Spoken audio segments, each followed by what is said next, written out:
La Liga for me is always one of the most exciting leagues to follow. It's maybe not got the best pound for pound matches across every fixture that you get in the Premier League, and it's probably not got as many goals per game as you see in the likes of France and Germany. But for me in La Liga, there is always this kind of extra fire in the football that, it's a highly technical division. There is some cards and a wee bit of the dark arts, as everyone likes to say these days. And, there is the biggest clubs in world football, Barcelona and Real Madrid there. And over the last decade or so, of course, they have been homes to the likes of Messi and Ronaldo and everyone else that's kind of followed suit. But one of the great things about La Liga is always that race for third and fourth. Who are the other emerging teams that are really, pushing above their weight and being one of the powerhouses in Spanish football. Usually we see some more kind of historic Spanish clubs kind of break into this kind of realm. Your likes of talking about teams like Valencia, Villarreal, Sevilla, Atletico Madrid quite firmly in third nowadays, because La Liga is home to some of the biggest clubs in European football. But this year it was actually a minnow that came out of nowhere and got into third position this year. And of course, I'm talking about Girona. Now, when I say minnow, it's a bit of a funny one with Girona, because although it's a very small club, you can see the stadium, they've not actually spent that much on players, but they do have some very interesting loans. They do swim in some different transfer waters than your average minnow Spanish club because of their association with CFG. But this year they went on to finish third, ahead of Atletico Madrid, almost ahead of Barcelona, and almost finishing top goal scorers in the season. This year coming up, they're going to be going into the Champions League football, and what we're going to look at in the video today is Girona. How did they play? What did they actually achieve in the 23-24 season, and what is afoot for them in the summer if they are going to not just try and replicate the amazing results they had this year, but add into that midweek football playing in the Champions League, which, they didn't have anything anywhere near that this season. With us now firmly in the transfer window, this is going to be a fun one, guys. I hope you enjoy it. At any point in the video, if you do laugh, you learn, you like something or whatever, please do like and subscribe to the channel for more content like this, and get into the comment section and let me know, did you catch Girona this season? Did they impress you at all? And what are your thoughts going into next season? If you're just a casual observer, as it were, and let me know what your thoughts and feelings are. And yeah, let's just get stuck straight into it.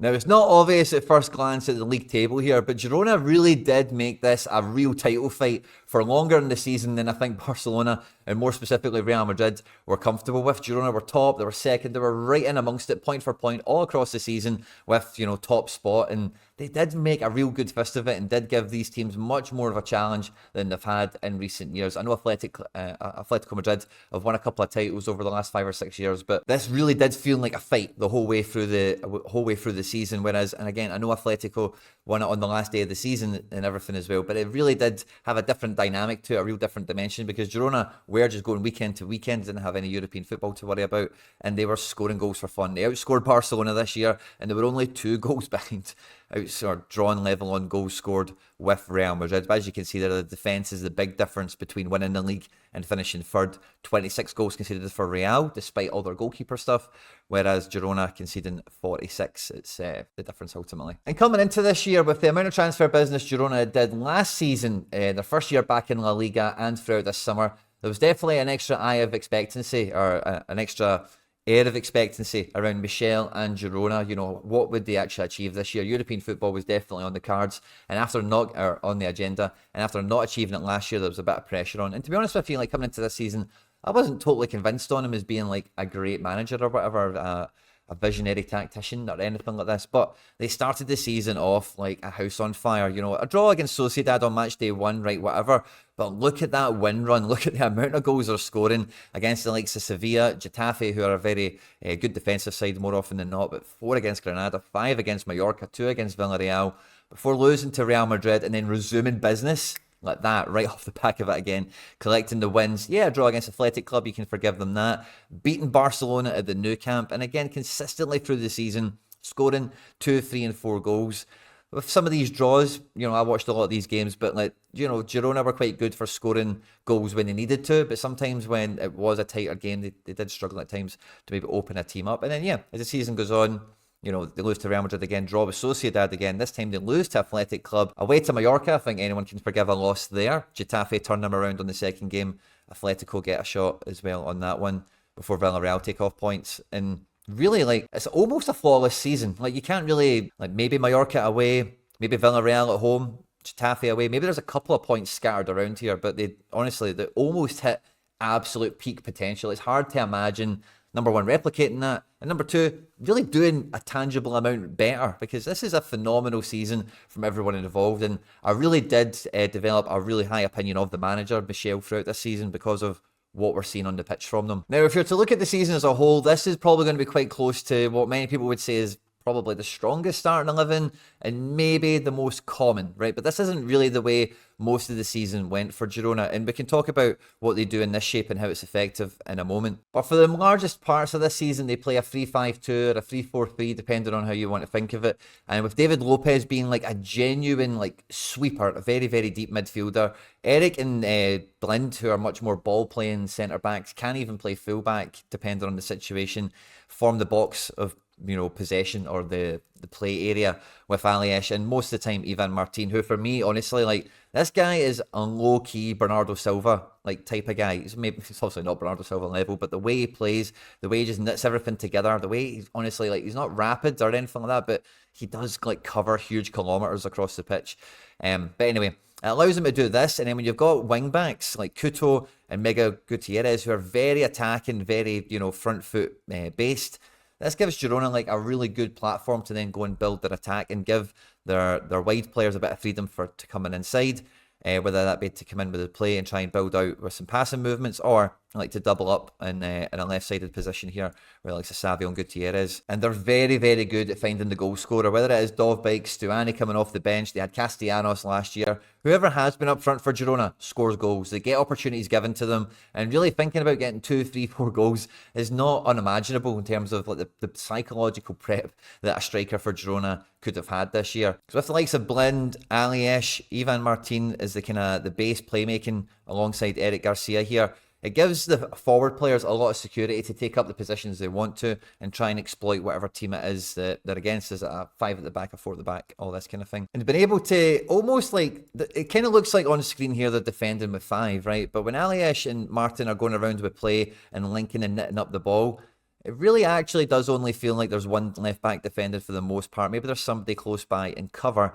But what that does to an opposition is it really does bend and twist them into some awkward shapes that just always allows late back post movements for the likes of Couto, Saganikov. Saganikov's been very effective, really all areas of the pitch, on the left, through the middle, on the right, when he's been fit. But they do have this very deliberate, offset, lopsided approach where it might be Miguel Gutierrez, it might be Savio, it could be Jan Couto, but there'll be somebody who's really, really wide and detached from the rest of the game. And it's been kind of dictated to them by suspension and injury and stuff like this as well, because the defence and the midfield has been covered in injury all season long, and they've had to kind of do their best to problem solve all the way through the season, but they've managed to maintain a good level of tactical discipline the whole way through it. Now, what's interesting about all of this, right, once I get this kind of down and out for us, is that Girona this season will be in the Champions League, which is very exciting, number one. Number two, last I checked, UEFA have put a ban. They've put a restriction. Girona and Man City cannot do any business in this transfer window this summer, or maybe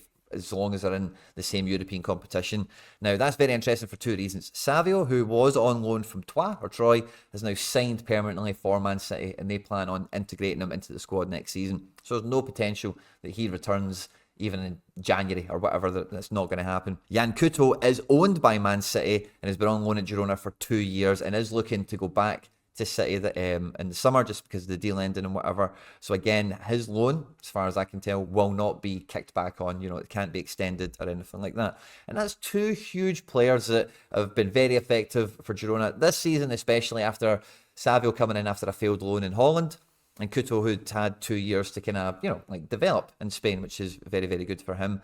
But also, before making this video, we get the news that Captain Aliesh Garcia is on his way to Xabi Alonso's Bayer Leverkusen. And very quickly, this team is decimated. Artem Dovbyk is linked to everyone who's after a target man. And with his minimum release of being 40 million euros, it's hard to imagine like a Premier League club or a top-end team in La Liga don't come and spend the money for a guy like this, because he's big, he's powerful, he's as quick as a big guy like him can be. He's got really big strides with those big legs, and he is like quite quick off the mark.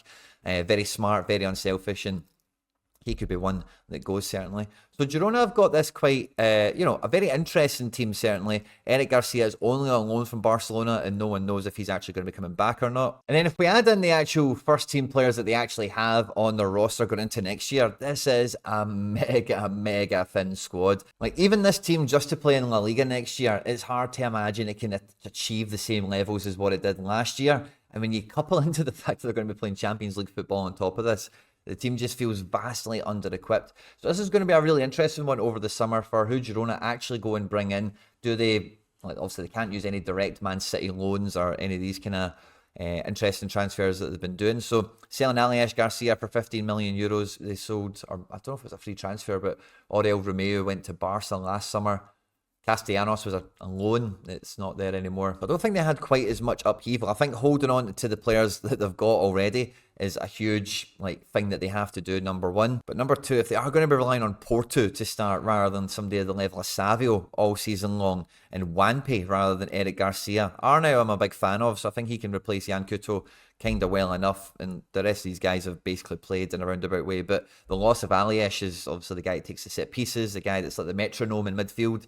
It's a huge kind of change on tactics. Normally when you see these minnows really shoot above their weight and get into the Champions League, it's normally the next season's really exciting. They've got a good core of players there that they own or maybe rising in value, and then they go into the summer window and they maybe get another player or two to reinforce their ranks, and then they have their shot in Europe and the fans can have their day in the sun, and maybe they make some memories, maybe they fall flat in their face. That's just kind of the way European competition goes when you've not quite got the complete financial firepower of the competition that you're playing against.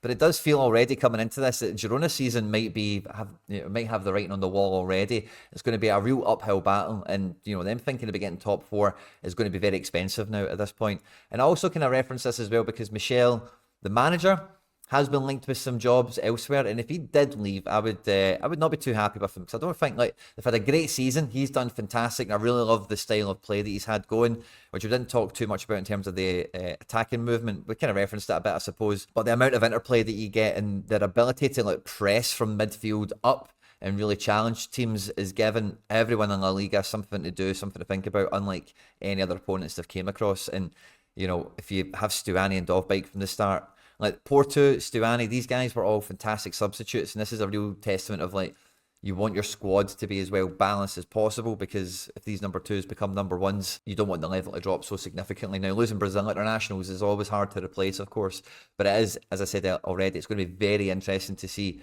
what Girona go out and do in the summer to prepare for the next season ahead. I've had a lot of fun following them over the last couple of years, and I think if I was to make a prediction, as it were, I think they'll bring in Oriol Romeu back from Barcelona. Maybe they can get Eric Garcia as well on loan again or something, I'm not too sure. But they will need more attacking firepower, and because of the scouting network, the kind of group that they're connected with, of course, although they won't be able to suck the teat from the mothership, as it were, coming into this summer, I think Girona are definitely going to be one of the teams for watching in the Champions League for any emerging kind of wonder kid, up and coming talents that maybe they pluck from across European football, maybe from within Spain itself, or like I say, from that larger kind of CFG network. No matter what, I don't think it's going to be boring for Girona in the 24-25 season, without doubt. I hope you enjoyed this one, guys. On screen now is some other stuff that I've made that YouTube thinks you might enjoy. Stay out of trouble, and I'll catch you on the next one.